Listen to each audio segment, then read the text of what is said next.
And welcome back to another episode of the Baschamania podcast. This is episode 46, and I am your host, Justin Bash. Today we have two-time NCAA champion, four-time NCAA All-American, Mark Perry on the show, who is he was born into a wrestling family. His dad was a two-time NCAA All-American. His three uncles, including John Smith, have 7 NCAA titles. This man just eats, sleeps, lives, breathes wrestling. So I'm really excited to dive into this conversation today with Mark.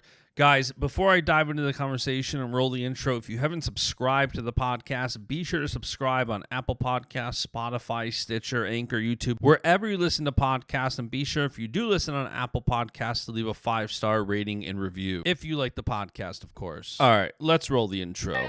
It's Baschamania! Let me tell you something, brother. He gave us everything he had in him tonight.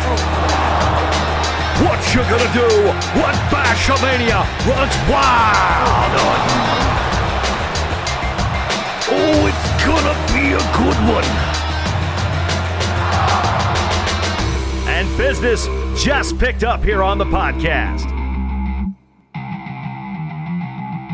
Oh, yeah. Mr. Mark Perry, how are you, man? I'm doing good. Doing good. I've consumed like no less than 6, 7, or 8 hours of Mark Perry content because I always want to try to deliver value and entertainment on this podcast. And I feel like there's so many different angles and stories that you have. And I don't want to just kind of reiterate what everybody else has said and done. And I think some of it's important, but I want to try to give as much value for people. So let's kind of set the stage. You know, you grew up, if there's anybody who can say wrestling is in their DNA, it's got to be you. I mean, your uncles have, 7 NCAA titles. Your dad's a two-time All-American. What was it like, first and foremost, growing up in kind of a wrestling DNA environment? It was, that's all I knew. That's all my brother knew. That's what we grew up in. So it was, and that was my passion, from a young age, obviously around it, at the highest level, not just around wrestling, but around the highest level, collegiately and internationally from birth, basically. So, I loved it. There's a couple pictures my parents have. It's, of me sitting, basically, you couldn't do it today in duels, but literally sitting right on the mat. And, there's a picture of me with my dad's leather jacket. It's about 10 times too big for me, at Oklahoma State. And Hardell Moore was wrestling Byron Tucker. They used to go back and forth, both guys. Byron was an NCAA champ. Hardell, I can't remember. I think Hardell lost maybe Joe Williams or actually a kid from Ohio. But he was always right there at the top. I'm sitting literally probably 5 feet from them on the mat when they're wrestling in the Bedlam duel. So, not many kids no kids get to experience that at that level. So it was, I'm grateful. I'm definitely grateful for it. Did it early on, I believe you wanted to leave Oklahoma after losing the finals in high school, and that's when you kind of set out to go to Blair Academy. What was it like growing up with expectations? Like, did you set an unrealistic expectation for yourself, or was it just like an expectation of, I'm going to be great because, when you know as much as you do, or when you're around, you're expected to be great. What was the expectation like when you were growing up in such an environment? I don't personally ever remember talking about them with, family members or anything. It was just, you grow up around a college program.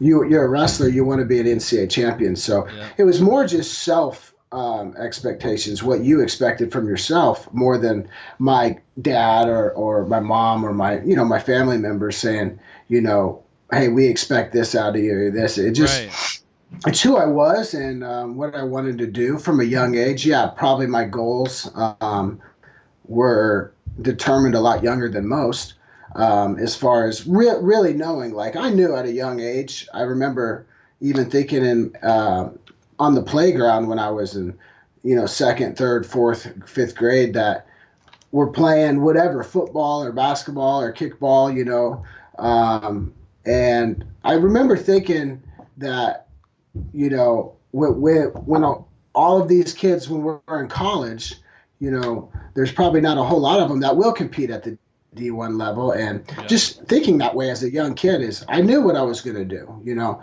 and I decided I was smaller. So, you know, I decided young that wrestling was what I was going to do. So I only wrestled. Where, you know, my brother played football. He was a big kid. He was a 160-pound freshman. Sure. You know, he was a starting tailback as a freshman for the high school team. So I knew I was going to wrestle. So my whole focus, I even remember as a young kid, you know, when I'd play other sports, none of it was really that important because it wasn't what, you know, where my goals and where my sights were set. So what went into, you know, it sounds like you had a lot of self-awareness even early on. What went into that kind of self-awareness process to say, hey, maybe I should go to Blair Academy? You know, that was more, I'm an independent person. Yep. You know, that was more of a decision I made on the fly.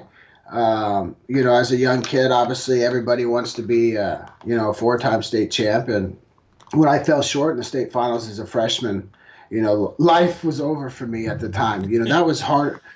I mean, that was hard, I wouldn't say harder, but as hard as losing in the NCAA finals as a freshman. You know, I always tell kids when you're trying to get their confidence, you know, because everybody's capable of great things, no matter what, you know, profession they decide to do. It's what you're putting in between your ears. And, you know, when I didn't win, I mean, it was devastating for me. You know, I was basically a mute for a long, long time. And I remember my parents basically, hey, we're going to send you out to Jersey and we're going to, you know, you can train out there with these guys. Obviously, I knew who they were, you know, with Mako and Cooperman and Esposito and Bacchus. And I mean, just unbelievable group of guys. And, you know, I went out there and I just felt like this, you know, this is where I needed to be. I was happy. I wasn't happy for a long time after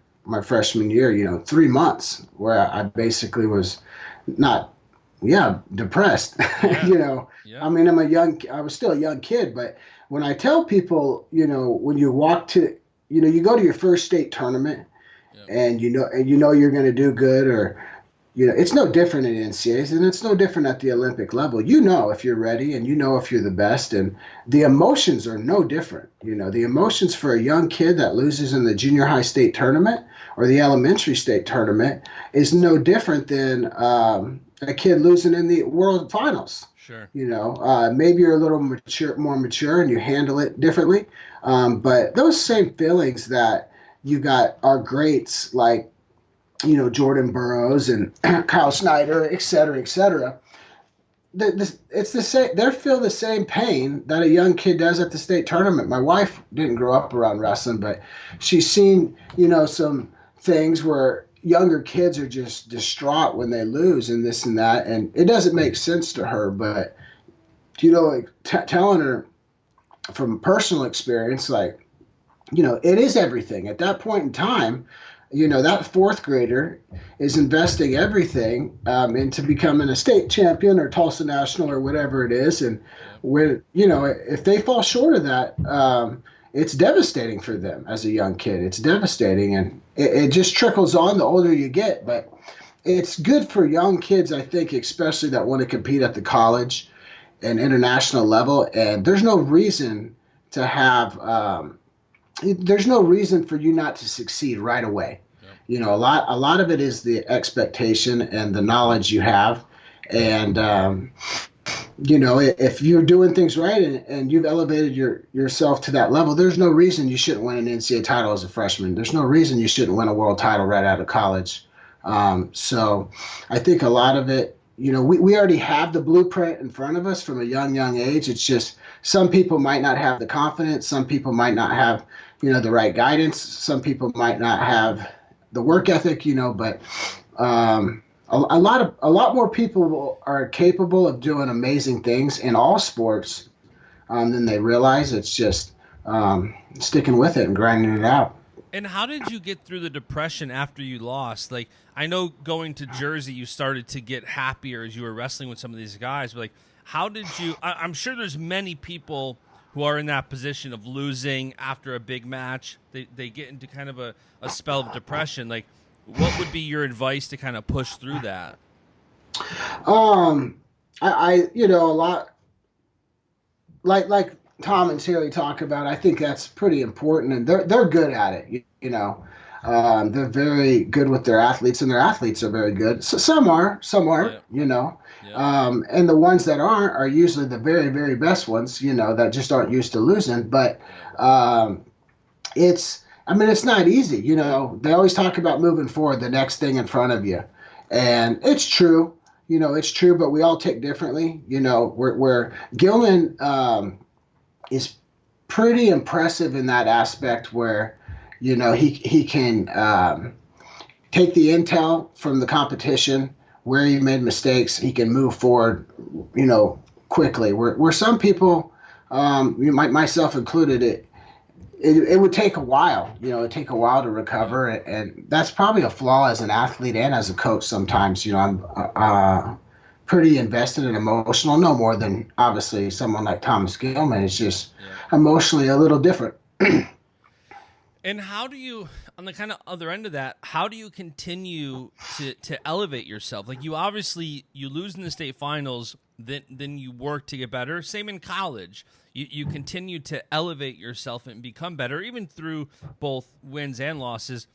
How have you found you've been able best to continue to elevate your game to, I know a lot of guys talk about the intellectual aspect, and Gilman's a great example of walking away from something. I remember he told me, like, after NCAAs, he looked himself in the mirror, said, "You're never going to be an NCAA champion." He kind of picked up the pieces, figured out what he needed to work on, and got better. But for a lot of people, I feel like it's not as clear how to continue to elevate their game. Like, what worked for you both in high school and collegiately, elevating so that, after a second or third place finish, you can get that championship? Just unfinished business. In high school, that was the goal. And then, it's just kind of moving forward. I didn't care about high school results. That was the number one. I wanted to be a four-time. And once that was gone, it was like, all right, I got to get better. I have to be ready as a freshman to win it. And at the time, there were a lot of good guys in college that they had no clue. I'm stalking them and scouting them as a 10th grader, 11th grader, 12th grader, but that was my goal my whole life, being around a college program, was to be an NCAA champion. And I didn't plan on waiting. I planned on winning it right out the gate. I didn't care what other people's opinion or what they thought. I had those goals from a very, very young age, and I mean that they were going to happen, and they were going to happen right away. So I think it's just, what's the long-term goal, the long-term vision. And for me, that was the best thing about Blair, that I enjoyed the most was I felt like everybody there, it was like we were the best team in the country by a landslide, and maybe, the best team, couple of the better teams of all time. But no one really, the ones that went on to the next level, they had great perspective in their high school wrestling. It was just, I got to get better. I got to get better for the I don't got to get better to beat the number 2 guy in the country in high school, the number 3 guy in the country. I should be smashing these guys, majoring them, teching them. I got to be ready for that guy if I step in like Steve Bacco did or Zach Esposito. I got to be ready to win it as a true freshman. And they were both number 1 seeds as true freshmen. And I think a lot of that just comes down to the platform that we had at Blair, where we weren't wrestling to win the Beast of the East or the Ironman or get OW awards. It was just a process to get to the next level. And it was genius on Buxton's part of just pushing us that way, where a lot of guys are so focused, even if you drop the expectations for a kid, to in the state where I want to qualify for state, it makes up, I want to be an All-American. when your goals are there, I mean, that's about where you're going to plateau at. Where if you're planning on, I want to pin every guy the entire season, you're probably going to win the state tournament. I want to get bonus points every single match in college, and if your mind really believes that, if you believe that inside, then you can do anything you want, really. And by the way, speaking of Blair, it's funny. I have so many conversations with wrestling people, and normally when I talk about, like, oh, hey, so-and-so's coming on the podcast tonight, it's like, oh, cool. Anybody I talked to today, when I told them you were coming on, there was like 18 different mention this, ask this. And I remember I was talking to Quentin Wright this morning, and he said, ask him about all the high school medals at the bottom of Blair Lake. And I'm like, what? And he's like, just ask him. So what the heck is he talking about with the high school medals at the bottom of Blair Lake? Yeah. It's a tradition, I guess. No.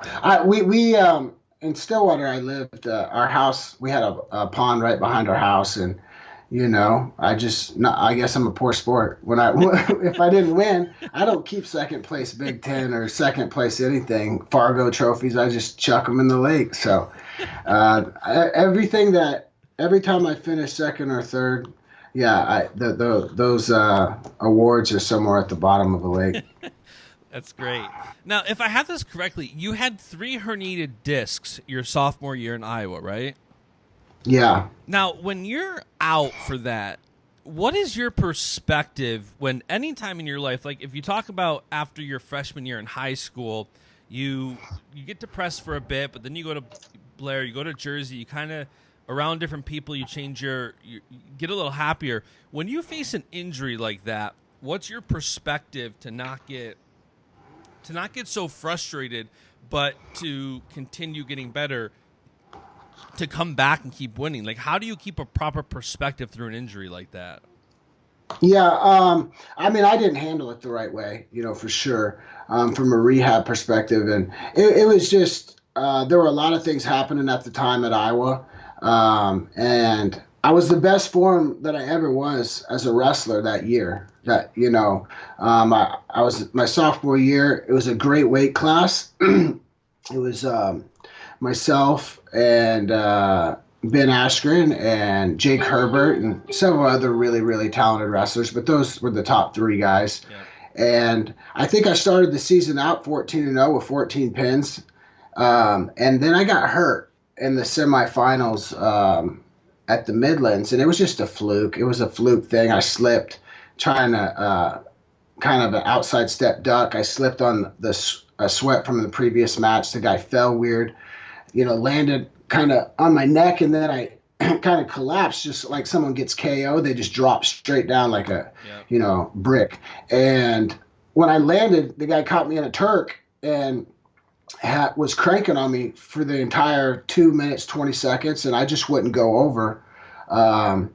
And that's where that kind of started. And then it's tough, that year was probably the hardest year where for the first time I always believed, just like I believe in athletes. It was just, I couldn't put a 10-pound dumbbell over my head anymore. It was the weirdest. I've never had injury like that before. I've had, knees and shoulders and, wrist and hands, but something that controls everything and your power and controls your muscle fatigue. My muscles would fatigue in 15, 20 seconds.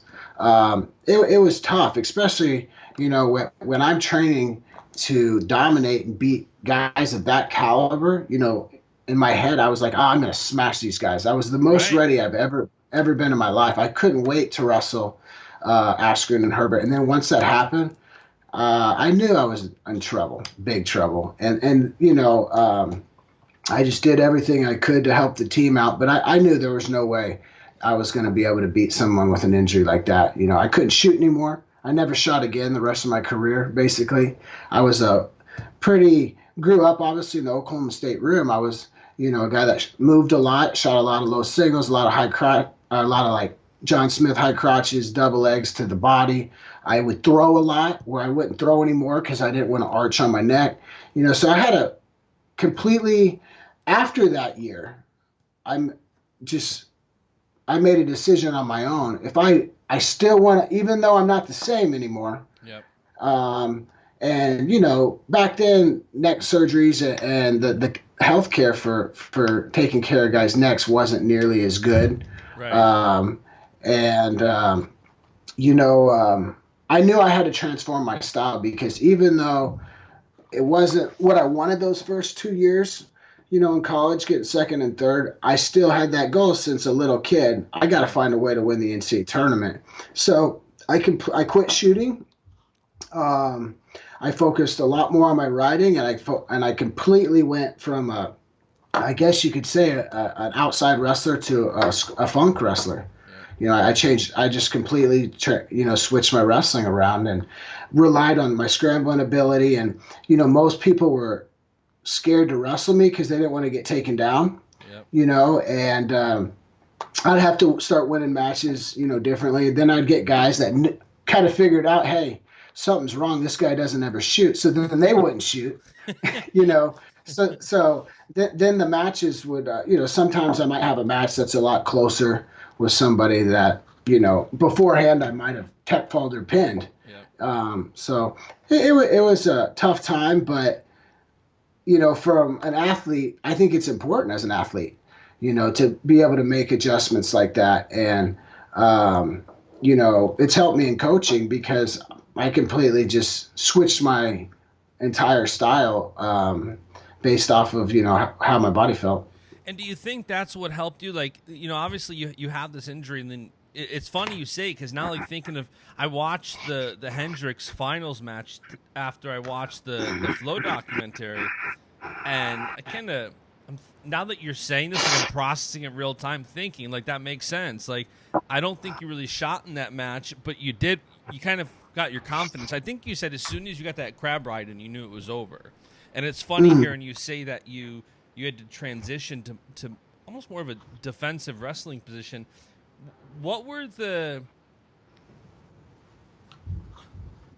How did you transition from your sophomore year to junior year, knowing I can't shoot as much, I need to adjust, but I got a guy like Hendrix I got to beat to take out? Like, what did you do to elevate at that point?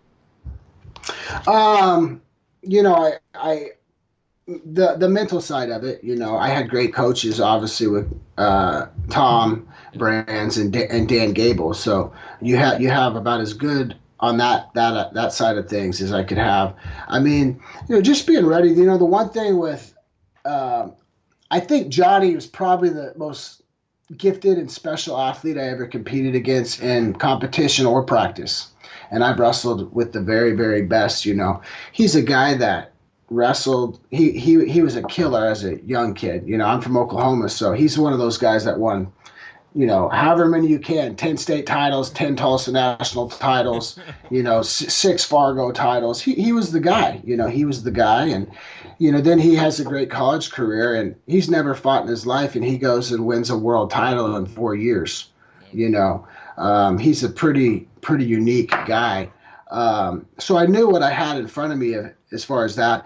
And as good as he was, I knew he couldn't score on me, even before I was, beat up. He never took me down where something was clean ever. And off the top of my head, and I'm pretty good, I can't ever really remember him taking me down. He would always win, which not very many people ever beat me that way, but he would just, he would find a way to win. He just knows how to win. He's a competitor, and I mean, that's why I bring up MMA. It's just how you become the best in the world in 4 years, and you've never done, they just know how to win. Yeah. They know how to win. They know how to compete, so I just knew I had to match him. And one thing that Tom and Gable said, because I had him beat in Stillwater, 3 weeks before, or not 3 weeks before, but, maybe 8 weeks before, 6 weeks before, I had him beat, and I blew it.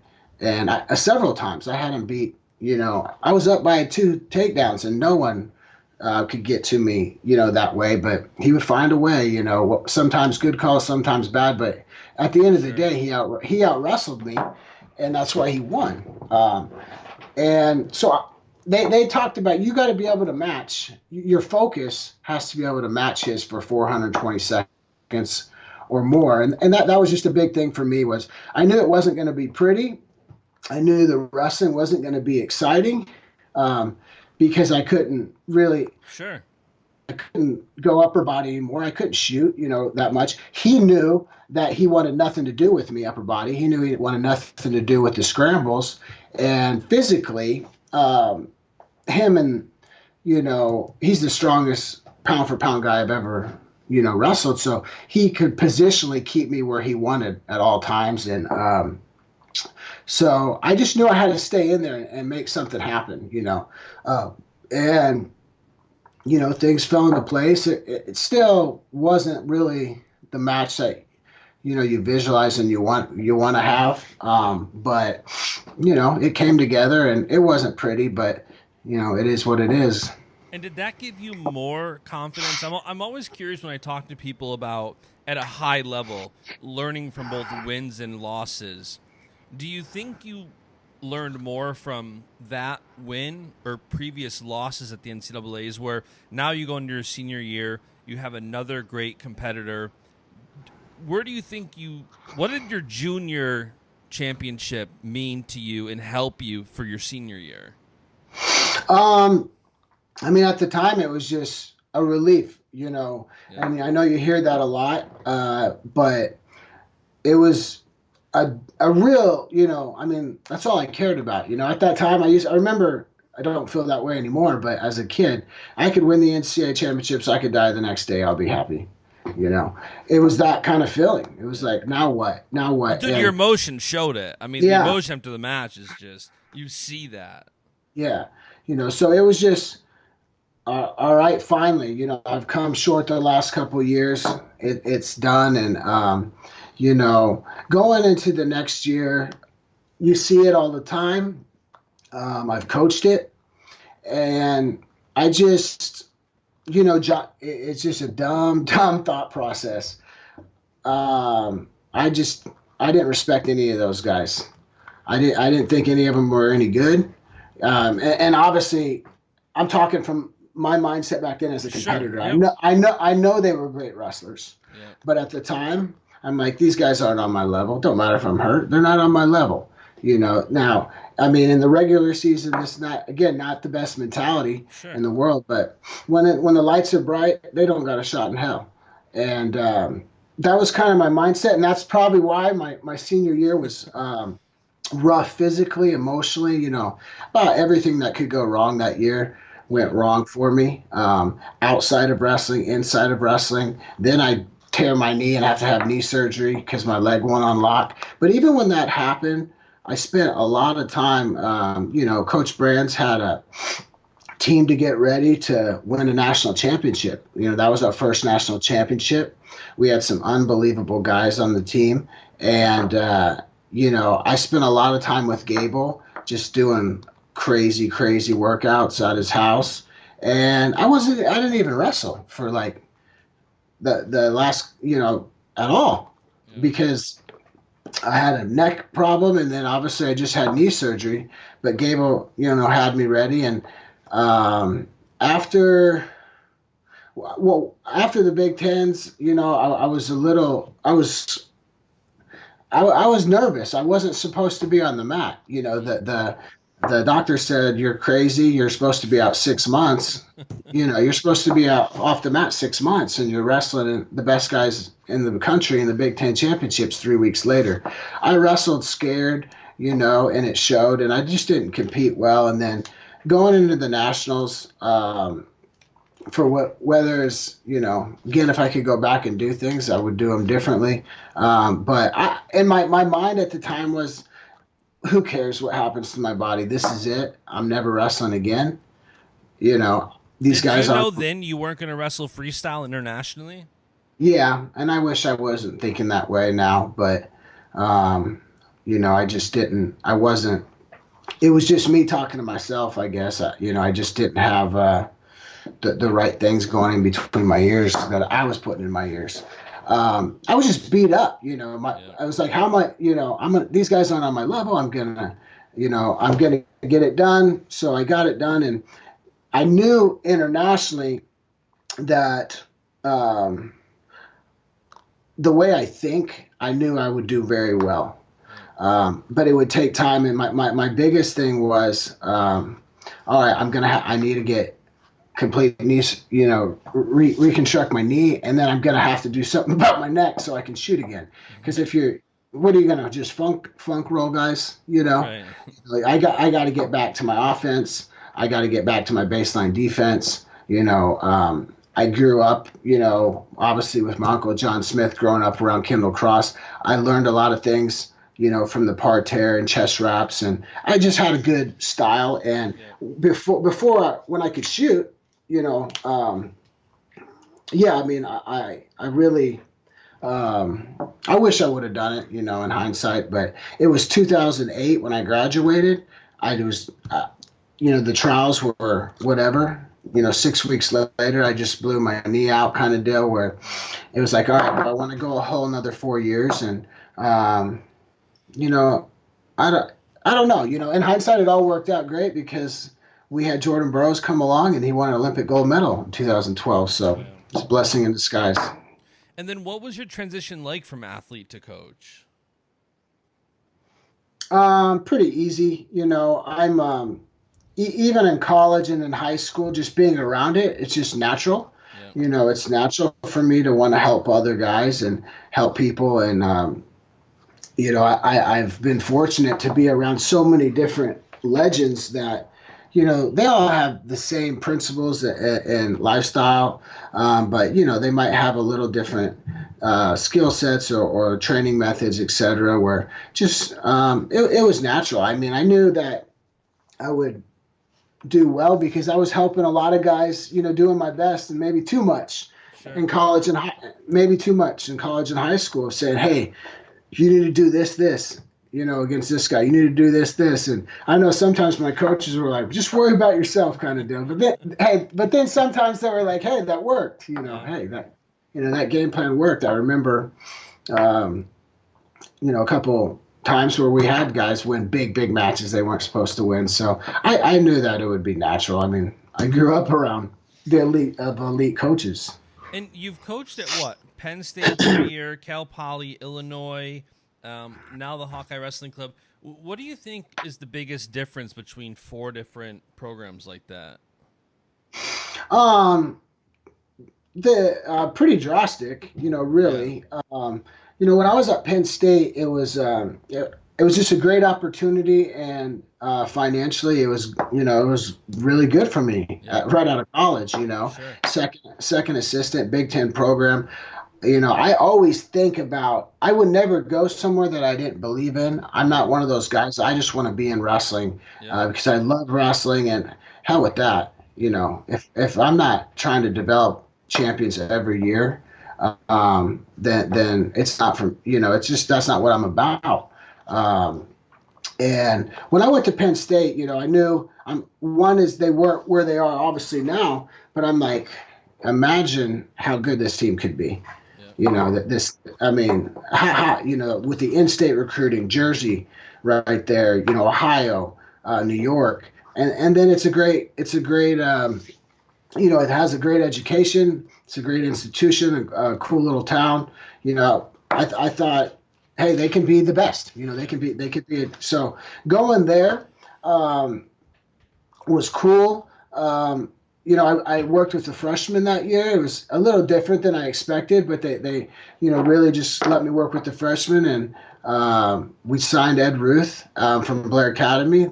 So I got to know Ed really well, and I still, stay in contact with him from time to time. And it was awesome. The first guys I ever got to work with in college wrestling were Frankie Molinaro and Quentin Wright, and I was very, very close with Quentin.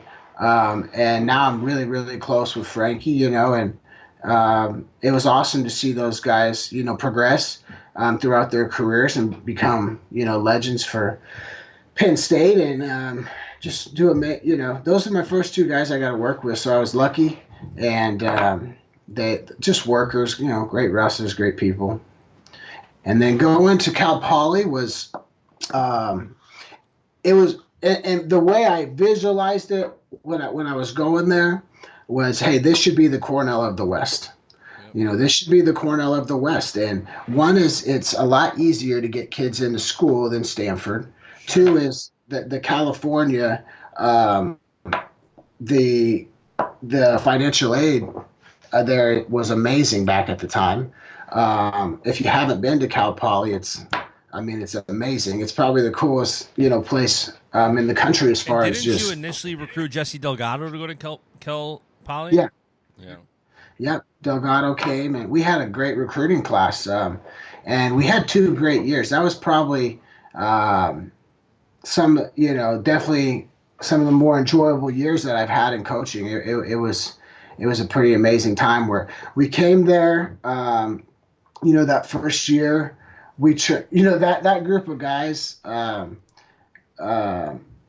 trained them hard. Coach Azevedo gave me the keys to getting these guys ready. And, I don't mean this in a negative way towards any of them, but the reality of it was I knew that this team and this group of guys doesn't have the same God-given ability as Iowa or Oklahoma State, but I said, as far as when you work like those guys worked harder than we ever worked at Iowa. And it was probably overboard, but the thing is, they were fighting to the death. I'll never forget, we were wrestling Wyoming, and they had the number 1 guy in the country, and we had a guy that he won only a couple matches, maybe 1 or 2 matches. And, it came down to that match. They got to pin him to do this. And I knew going into the match, there's no way in hell this guy's going to pin us. And, if you have a guy that's 3-20 versus 33-0, you're like, oh, he's going to pin him for sure. Yeah. And I remember their coaches being so pissed off because, they lost on criteria or this and that. But to me, that was just kind of the that group of guys that competed those couple of years there. Pretty special group of guys. They just fought, man. They fought. They worked so hard. Those, the things they went through together, that's what wrestling's all about. The crowds, we would go out and make these MMA flyers where, Hofstresser from Boise State kind of like flexing, and one of our guys is just kind of do different things for promotion, fundraising. We had MMA events. We had fight for wrestling. You said that in an interview. I forgot who it was with, but I was reading. It's like you basically said that, like, no disrespect to these programs like Iowa and Oklahoma State, but they don't do things out of the box. And when you're able to go to Cal Poly and even Illinois, they did think you were able to have them do things a little differently. It wasn't so like black and white. Let's do what we've done the last 50 years. For sure. You have to be competitive too. Some of these programs, they got so many resources and so many good things going where, at Cal Poly, we did a lot of things to raise money. And obviously Chuck Liddell was Cal Poly Mustang. And, we his former coach and the staff, we had some pretty awesome MMA events where pretty sure, I know TJ Dillashaw, his first fight was on there, and Chad Mendez. I remember like Tito Ortiz and Lou Ferrigno and Jenna Jameson. They all like showed up. So it was cool. Those were fun times. And those guys, like I said, they worked their butt off. We beat a lot of good teams. We beat a lot of good teams. Missouri, we almost beat Oklahoma State. Jordan Oliver, I love him to death, but he was pinned. He was pinned, and they wouldn't call it down in Stillwater, or we would have won that dual meet. But we were just competing. They were competing at a high level, and as far as a group of guys, it was special because the level they were competing at, on paper, they had no business beating Missouri or Arizona State or Oregon State or, competing. We would go to Vegas, and I think we got second or third as a team at Vegas, So that was cool. But we did it different. I would never train Um, I would never train, say, somebody like Gilman like them, Sure. and he's a workhorse. Yeah. That he's a horse. It's just those guys went through Navy SEAL camp, and I know where I made my mistakes there. But it's yeah, it was a fun couple of years, and then Illinois. Then I got offered the head coaching job there, and there were a lot of programs dropping at the time. Yep. Fullerton just dropped, UC Davis just dropped, Bakersfield just dropped, the Grand Canyon, right? Grand Canyon and Arizona just dropped. A lot of these West Coast programs were dropped that year. And, in hindsight, I believed in myself. I know what I could have done. I wanted to stay. I loved it there. It was just, just worried, it had nothing to do with wrestling. Are they going to back the program, with all these programs dropping? So I got an offer to go to Illinois and went there, and, we had a lot of success, competed at a high level. We were, I'm a competitor, I don't feel good about a lot of stuff very often. And I don't feel good about it there from a standpoint of, I wish I could have been able to do more for Illinois and those guys, but we were so close, to getting a team trophy. That was a big thing for me because they had never had a team trophy before. Right. And we were so close so many years, and then, we just wasn't meant to be. BJ Futrell's number 2 in the country. He has a neck injury like mine, and today it's different. The doctor said, "Hey, you're not wrestling. Right. Your career's over." If he wrestles and makes the finals, we get third place. Jesse Delgado's senior year, that was the same year Imar won it as a freshman. He, blows his shoulder out, then his hamstring. He obviously was a huge favorite to win the NCAAs that year. But even if he just gets third or fourth, which that wouldn't have happened if he was healthy, right. We end up getting third or fourth. So that was devastating, but along the way, we beat basically everybody at some point in time, besides, the perennial programs. And we were right there.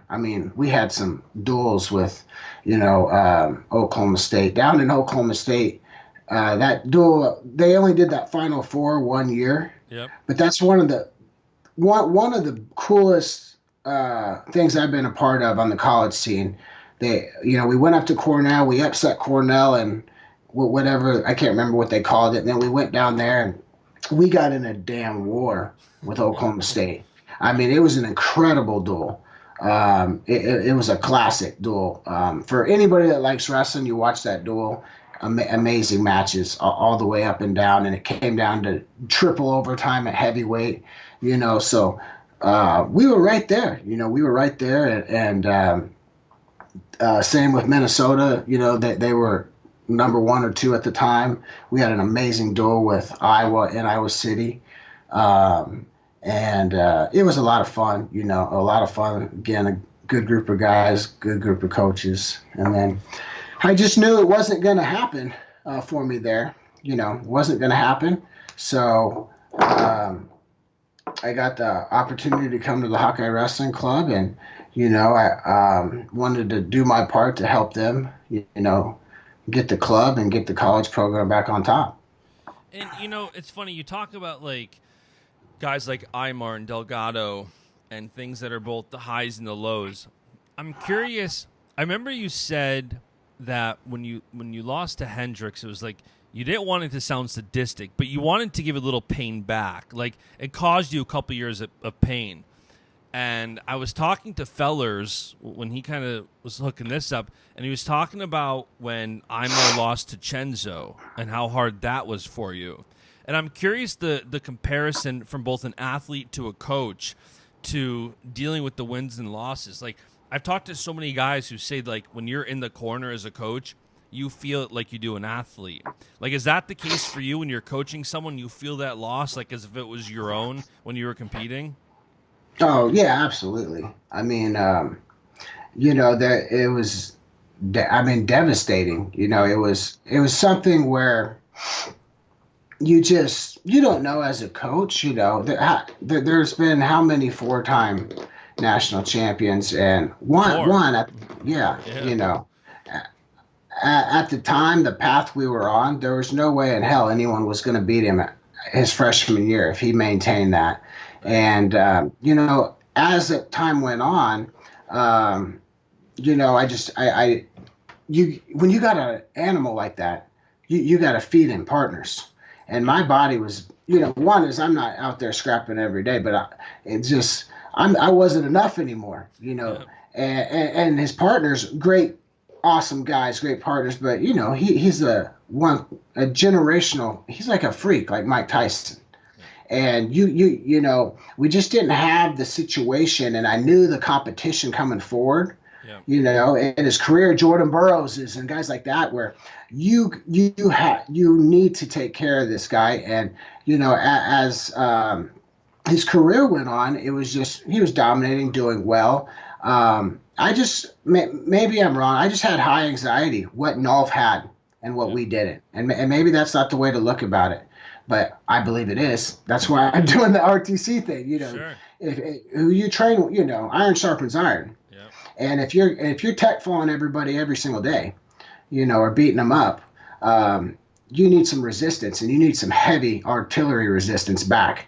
And that just gave me, anxiety, and I thought it was inevitable. If you're not evolving, and not that he wasn't evolving, not that it was, I wasn't able to do the things to get him what he needed to be a 4-time national champ, basically. And so that one was hard because I felt it for like 2 years beforehand. I worried about it. I worried a lot. And again, maybe that's bad on me. Maybe you shouldn't be thinking that way or talking that way, but that's just how I look at it. I look at it the same way. I'm a huge fight fan. I mean, you're not, again, some guys might get to the top, but then it's kind of like Habib talks about McGregor, like, listen, you're not going to go out and train with guys that aren't at the highest level in the world. When this guy's training with the best guys in the world every day, the odds probably are in favor of the guy that's, getting tested versus who's just running over everybody. And what's the difference between, now coaching at the Hawkeye Wrestling Club, what is the difference between coaching in a college where you pretty much know the lifespan of an athlete for you as a coach, it's 4 to 5 years, Now at the senior level, you don't really know, like with the way free agency is, like, I'm curious the difference between coaching at the senior level and coaching at the RTC level, and kind of playing off that, like what your relationship is now with a guy like, Gilman. So what do you mean by that again? So I feel like there's a big difference now more than ever in coaching at the college level versus the senior level. I feel like when you're a coach, you kind of have athletes come and go on the college level where the natural course is freshman, sophomore, junior, senior, maybe a redshirt year somewhere in there, but you kind of have that lifespan in the cycle.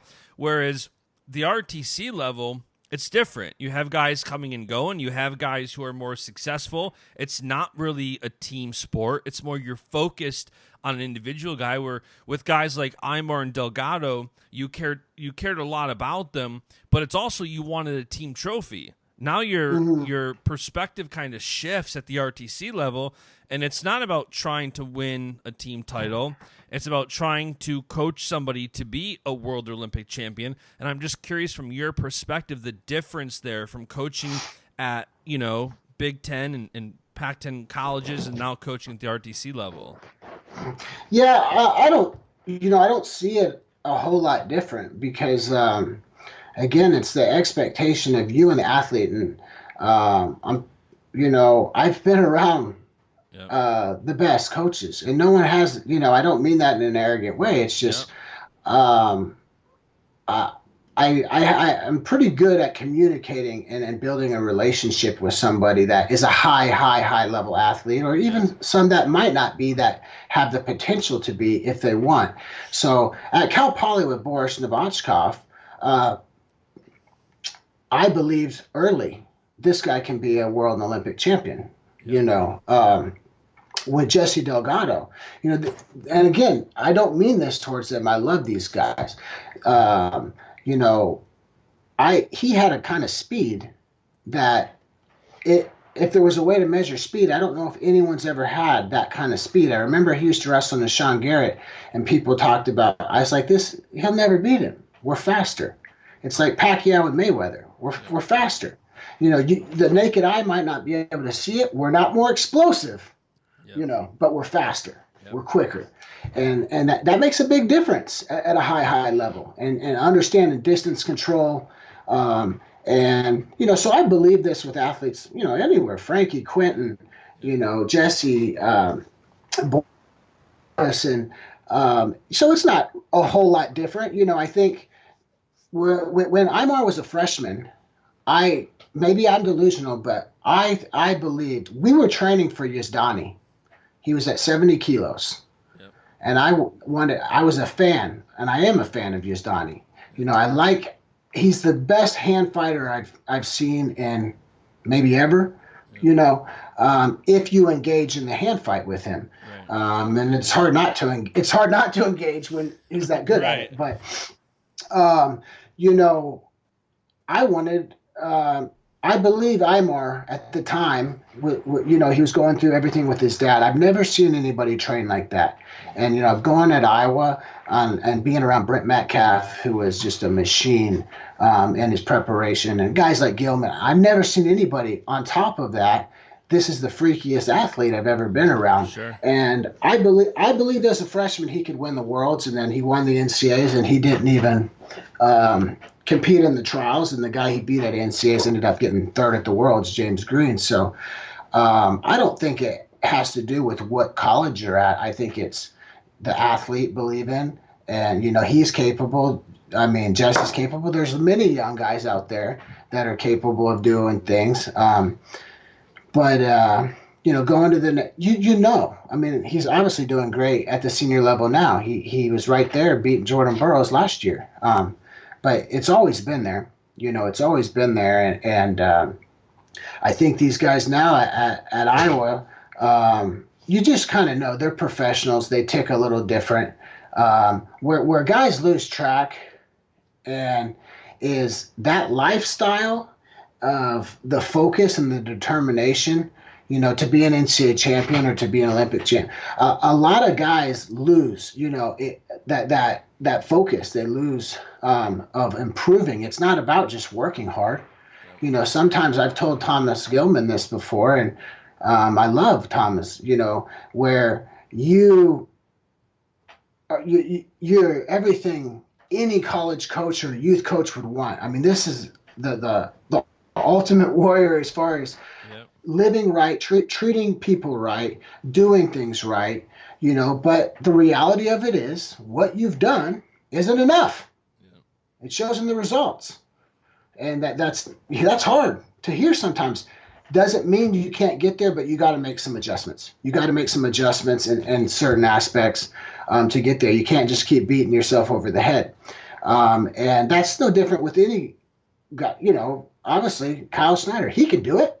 Yep. He obviously can beat Sajjalai. He's done it. He's shown. But, and he made the adjustment he thinks that he needs. And, we'll see what happens. But so I don't really relate it to you got to be here, you got to be there. Yep. It's more of just you got to stay the path. You have to stay the path. And sometimes that path is a lot longer than we want. Sometimes, for myself as an athlete, listen, give me 6 weeks. I could brainwash myself. I'm ready to I'm ready to win the Olympics. Yep. We have some guys that are here that are very, special, where they might not need the same time frame to get themselves, to optimum. But what you do at the world level have to do, what I've, really learned is you got to be consistent all the time. Even though I might think that way, I knew that going into international. Sure. Listen, I can't just get ready for 6 weeks and go beat, the best guys. It's got to be all the time. And it might be a year, it might be 4, it might be 7, where some guys can get away with it in college, where you're not going to get away with it internationally. So that's the biggest difference, I think. And what is your relationship with a guy like Gilman? Like, you bring him up a lot, and you can tell that your relationship with him is special. Like, between traveling with him and I know in talking to him, he looks up to you. What has your relationship been like with him, especially since you've been back at the Hawkeye Wrestling Club these last few years? It's been fun, I mean, it's been a process of, I'm such a different, I guess I'm different, than what he's used to, from a, I don't know, not really wrestling, but just maybe how I look at certain things. And, sure. He is, he used to be the competitor, he used to be the competitor. So I'm as a coach, like, everyone has different philosophies and this and that, but I will never take an athlete in and not be aware of everything he does, every weakness. And I'm not just talking wrestling. I know I know when someone's walking back to the center if they touch their elbow, or everyone has tendencies, and their patterns, and I'm in front of that stuff big time, and some guys aren't used to that. So that's been something where I think he's taken in a little more, not all the way, because he is who he is. He's the prototypical Iowa machine, and damn, he's good at it. Where I just respect him. Just like Tom and Terry and these guys. It's hard not to respect guys that do it like that. And all I try to do for someone like that, or to help Tom or Terry or whatever I can do for Iowa is you just whatever little part you can to do your part. I just try to do my part for Gilman, and I'm in front of the competition. I tell him where he's got to get better, and I say things like I told you before. You're gonna have to make adjustments to get what you want. Right. Stuff like that. I'm just very honest. We got a good, honest, open relationship, so it's been fun, and it's just when you get to know guys like him, Tom. I mean, not even them, but Marinelli's, and just guys that do it the right way. We talk about that consistency at the senior level.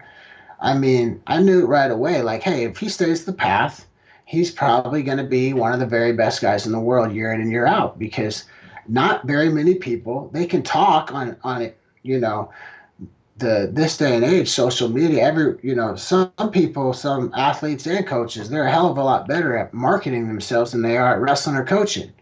Yep. And he's not one of those guys, and I'm all about it. I'm all about doing that. Yeah. But he's a guy. He's a guy that is. He's all business, and it's just hard not to respect. So I've learned a lot, from that aspect, and it's just refreshing to see. Not that I didn't know it. It's just it's refreshing. It's fun. When I was watching some interviews this morning, after you took the job back at the Hawkeye Wrestling Club, you had said that, like, I forgot the way you worded it, but it was basically like the pressure's on you to grow the Hawkeye Wrestling Club and kind of see it to its potential. How do you feel like that's been going, looking back now, like the last couple years, and it sucks that there's no Olympics this year. So it's hard, like a lot of people judge RTCs as whether it's outward or inwardly. You kind of judge yourself based on, performance at the Olympics and Olympic trials, and you don't have that this year. What are your overall thoughts on what you've done with the Hawkeye Wrestling Club over the last couple of years? I feel, some areas I feel good about it, but it's kind of, maybe it's just not healthy on my part, but there's a lot of areas I don't feel, good about. We want to win, we want to win world championships. And, if I look at, just the history of the last, 20 years, we've done well. Yeah. We've done better than we were doing. So that's, I guess, a positive, but it's still not what the expectations are for everybody. And, Gilman being a world medalist at Alley, and we've put a lot of people on world teams, and, starting up the women's program, which is kind of revolutionary for, women's wrestling at this level. And,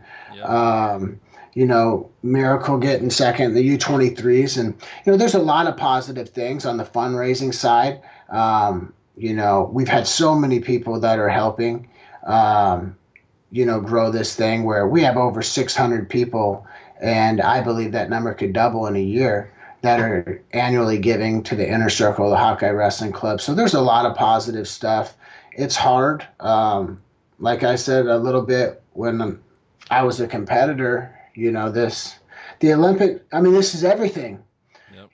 This was everything that and it was supposed to be happening this weekend. So that's hard to swallow. Even though, it's in a year and this and that, and everyone's moving forward, I just have a hard time, settling in, I guess, to that idea. Even though you have to, and I have, but don't mean you're not pissed off about it. Yeah. And because we were ready. We're ready. We're ready, and I know.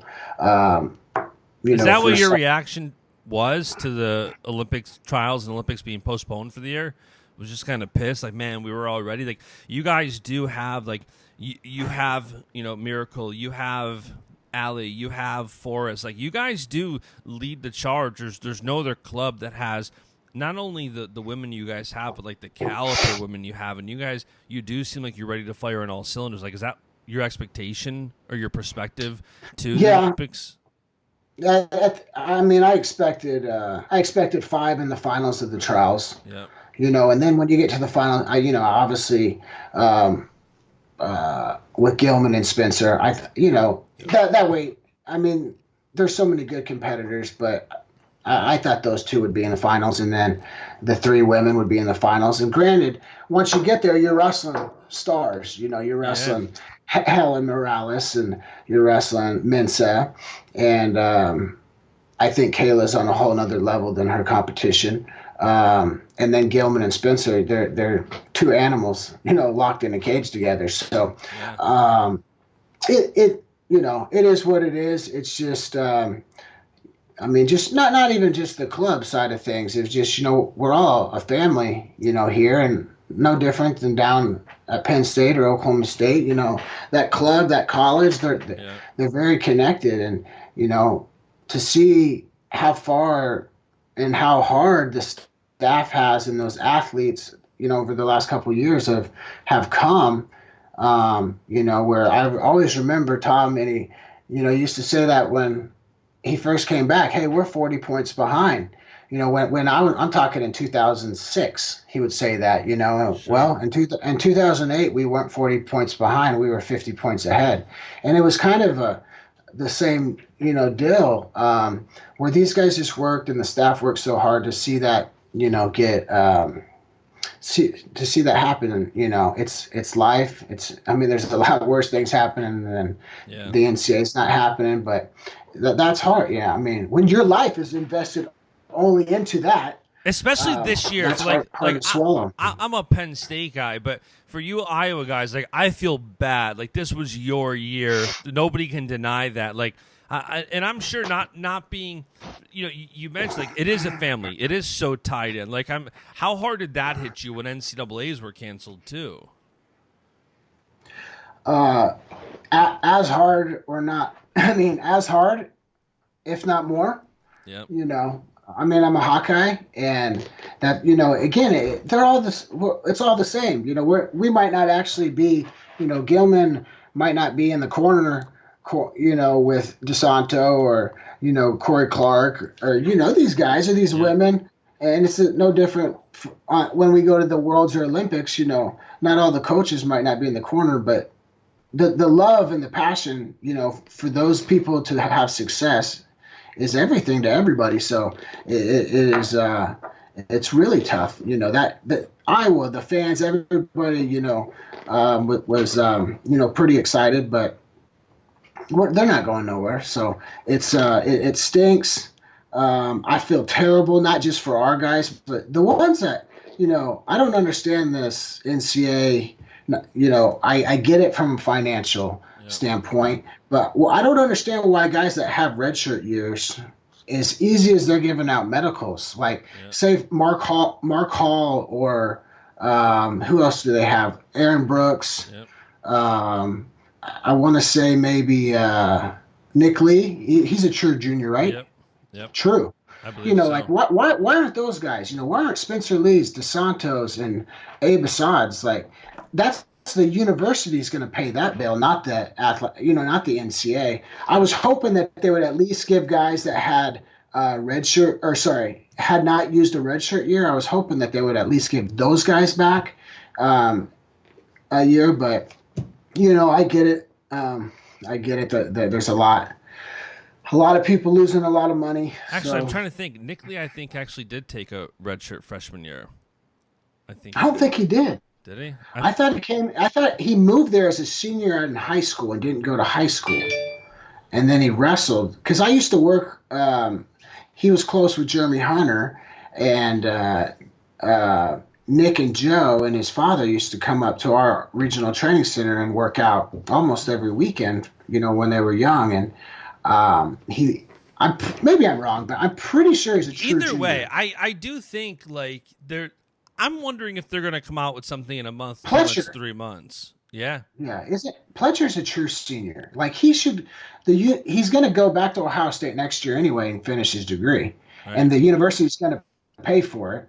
What's the difference in that and some of these medicals that are being given out are a joke, compared to, that. So I don't know. I feel bad for everyone, man. I'm a wrestling fan at the end of the day. I'm super passionate, and it's not, I keep to myself. I don't get too caught up in, everything else, but definitely feel for those athletes, those coaches, their wives, the fans, everybody, but what can you do?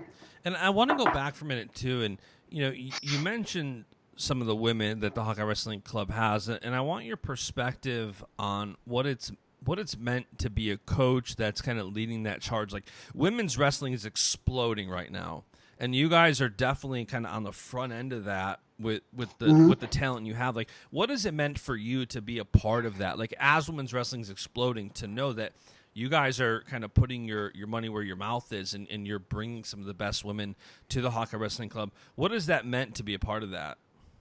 It means a lot. It means a lot to me, and that's just not talking, I knew I wanted to be, a college coach when I was young, but I don't want to just be, in the game. I want to do things that help change the game. Yep. And I don't care if I'm getting the limelight or getting the attention. I don't care, but I want to see, that's why you asked about how I feel about the club. I feel good, but there's still some pieces on the financial end that we've been working on for a long time that I want to get these pieces taken care of, because it changes the game for every athlete, potentially moving forward, where guys can make more money and take care of themselves, and, and not just the number one guys, it could be the number 5, 6, 7 guys where, so to be involved with helping really put women's wrestling in front on a platform like Iowa, I think it's been huge for women's wrestling in this country. Those athletes, some of them, they're not your say Helen Morales or Adeline Gray, but they get 10 times more attention. People than them, just because of the platform they're in front of. So I think it's really neat for us to be able to help women's wrestling, and hopefully that helps expose where those athletes like Helen and Adeline and everyone just gets more attention, more money gets taken care of, and they're professionals. They deserve to be taken care of the right way. They do things the right way. These girls are savages. They're savages in the way that they're no different. There's no difference at all.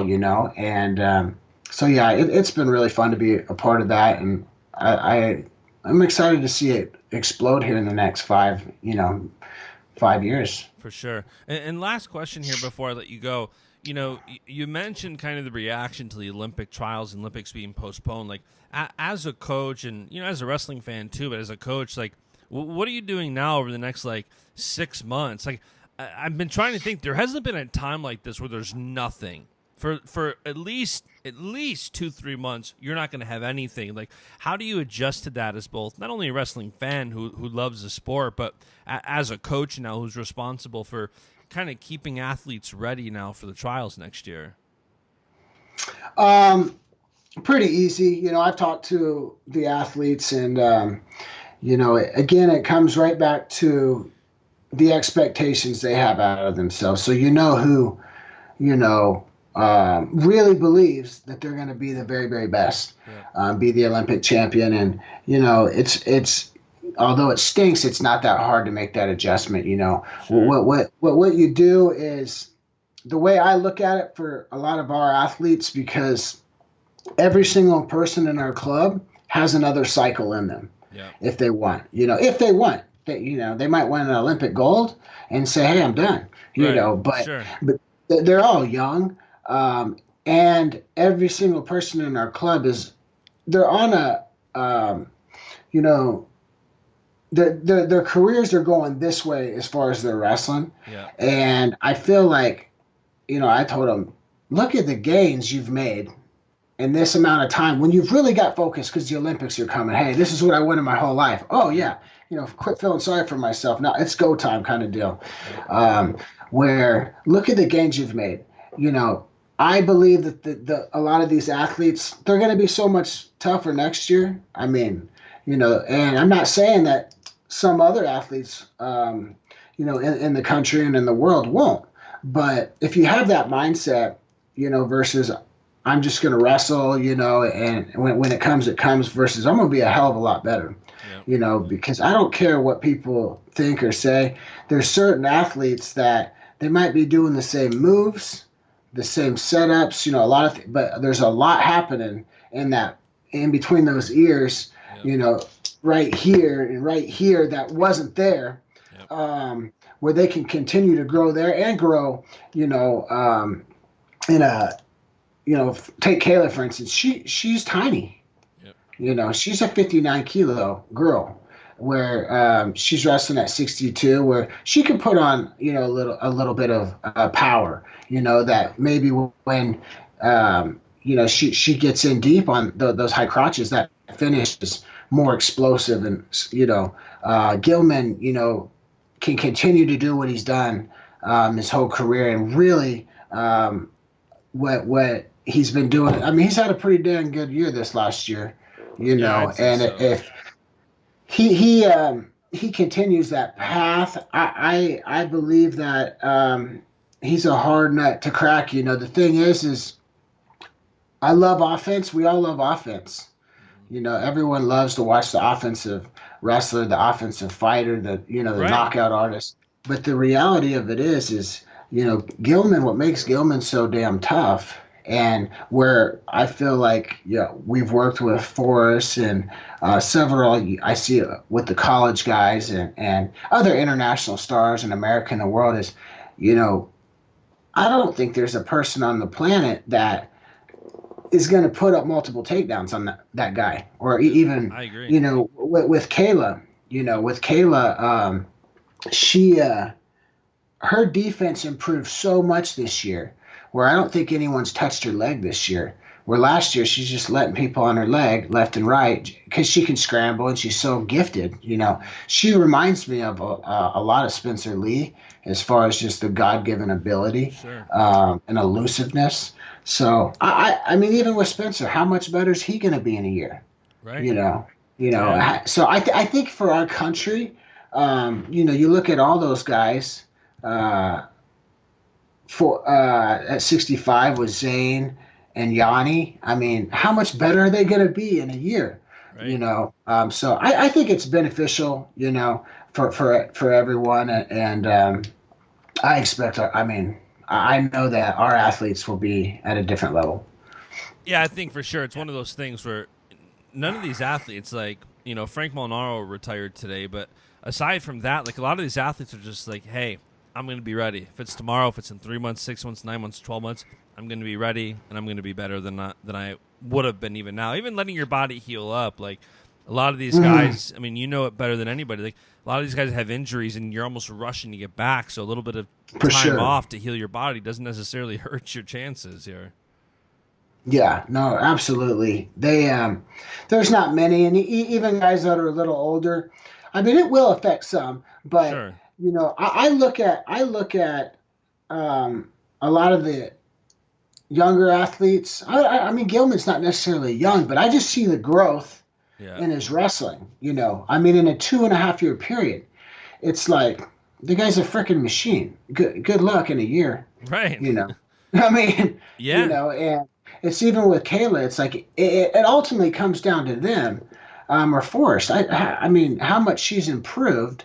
She was 5th in the U.S. Open 2 years ago, and she's won the last 2 U.S. Opens, and she's been in the world. She was probably bonehead move of the century in the in the semifinals of the Worlds, but she's 100th of a second away of being in the World Finals. So, sure. It's only going to benefit a lot of these athletes if they they use the time the right way. And right now, I mean, if I was you just take care of your body, like you said, feel good, get stronger, get more flexible. Maybe not bulk up, but Gilman's so disciplined. You take someone like him, for instance, like that's a big 57 kilo. Yeah. He's a big man, but he's not because he's a freak and he keeps his weight under 10 year round. Where if he let himself go, he could be 150 pounds, 25. Maybe he lets himself, put on an extra 2 to 5 pounds, Sure. just so you're living a little more comfortable for the next couple months. Your body's feeling good, and you know how you're looking at yourself in the mirror, and doing all those kind of things. Feeling good about yourself, and hopefully, knock on wood, this. Everyone's safe around the world, and we get this cleared up, and hopefully there'll be some international tournaments in September and October. They're on the UWW schedule. Hopefully it's all cleared up by then and we can compete in the fall. And it's going to be a good time. I feel like now more than ever, after all this like cancellations and postponements, like once people can finally get back out there, I know I've been talking to a lot of the guys that are just like, man, I'm just itching to compete. I was already itching to compete at the trials. Now you take that away from me, I'm itching even more. Oh yeah. It is. It's interesting times. It's definitely interesting times, but you gotta make it an edge. Yeah. Don't make it a disadvantage. Make it your edge. And I from what Tom and Terry and the Iowa program and Gable, just what this is about, and not just us, but a lot of the best programs in the country and in the world. Yeah. Those guys aren't going to take a step back. They're going to be more prepared, and the wrestling for the fans is going to be even better. And we're lucky on this side of things that at least we have the opportunity. That's why I say for those college guys, it's heartbreaking because I know how I am as a person. Had I been somebody like, I don't know, Lugo or Colin Moore or now granted I grew up around it my whole life, but if I hadn't won a national title and that happened, I definitely wouldn't be handling it as well as I mean same. I hear how they are. As far as just talking and stuff, and I'm sure, deep down it's devastating to them. But it really stinks, Especially for guys like Spencer now not being able to be a 4-timer, Colin Moore not being able to win a national championship, guys like Lujan who can't even All-American. Like, it's definitely the storylines just go on and on. Like you said, some of these guys have such a proper perspective where, I can't imagine myself the pity party I'd be throwing myself if I didn't have that opportunity. Like, I'd be the first one. It's crazy, and it's almost something I don't feel comfortable speaking about because it's just it's surreal. Yeah. You know, it's surreal that I mean that it's even happening to those guys, but you know, there's nothing you can do. Yeah, it's wild. Well, listen, man, I'm sure we could talk wrestling for hours, but I've kept you for about an hour and a half now, Yeah. so I'm going to let you go. You may have to come back on for a part 2 here soon, but thank you for making the time and stopping by. I appreciate it. You bet, man. Take care. And that is it for today's episode. Thank you so much for tuning in. I hope you enjoyed this episode. If you did, shoot me a message, DM me, email me, leave a message on the website, leave a 5-star rating review on Apple Podcasts or Facebook, wherever you can. It all helps. So be sure to subscribe, and I'll be back with another episode shortly. And the beat goes on. On. On. On. On. On.